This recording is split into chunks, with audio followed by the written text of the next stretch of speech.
நாம் எவற்றையெல்லாம் உபயோகிக்கிறோமோ அவற்றில் போய் நம்ம என்ன பண்ணலாம், இன்வெஸ்ட்டும் பண்ணலாம்.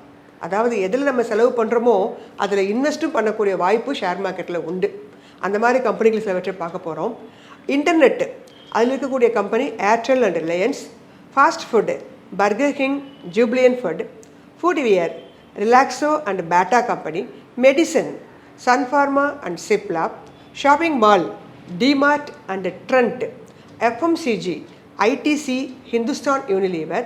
Automobile, Tata Motors, Bajaj Auto. Banking sector, SBI, HDFC.